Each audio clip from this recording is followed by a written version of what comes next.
How's it going, everyone? This is going to be a very quick guide on how to beat Karen's Vtrigger 1 and all of its follow-ups. So we're going to first start off with the fact that first part of this part, is negative. So if you block this, she's -6, and you can take your punish, right? If you're a newer player and you don't really know what your 6-frame punish is, just crouch jab, right? Or just jab after this, after the first part, where she's -6. Now let's say you don't get your punish, right? You forget about it, you don't jab her out of it, and she continues into a follow-up. The one that you might see the most is the cross-up, right? She's -11 if you block that. The thing is, if you block the first part, it doesn't mean that your character is going to autocorrect and block the cross-up, right? You have to do that manually, and you'll probably get hit by that a few times before you realize it, and then they'll cancel into super. That one you'll see a lot at the lower ranks. You'll also see this one, right? This one's -9, and it continues that punch. And you'll see people, if you're in chip range or if you get hit by that, they'll usually cancel into super.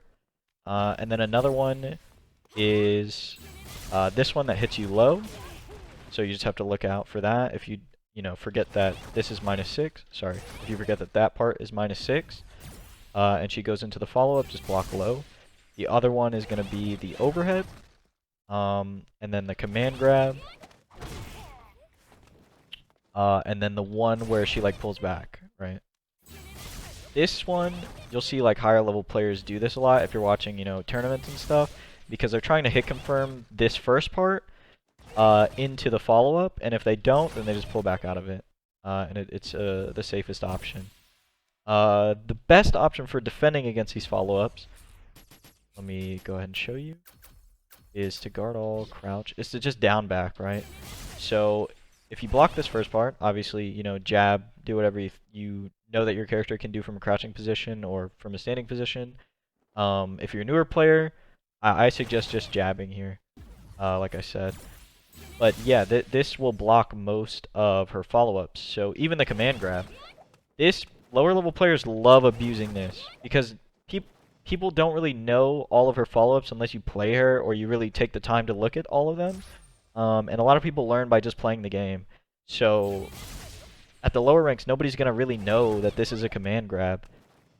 So you'll get hit by it a bunch of times. But the best option is to just crouch, right? Because she'll just jump over you.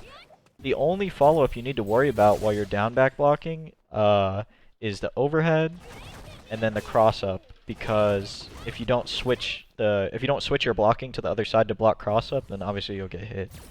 But I think down back is probably your safest option in this scenario. I would say the only thing you really need to lab from this is to go set Karen to do the first part, block it out, and then just, get your punish. Just practice recognizing this. You need to recognize this here. And if you block it, to make sure that you punish it. And if you don't punish it and she continues, just remember to take your punish, right? I think the only one where you don't get a guaranteed punish is the overhead. And I think that's because she's like -2 or something.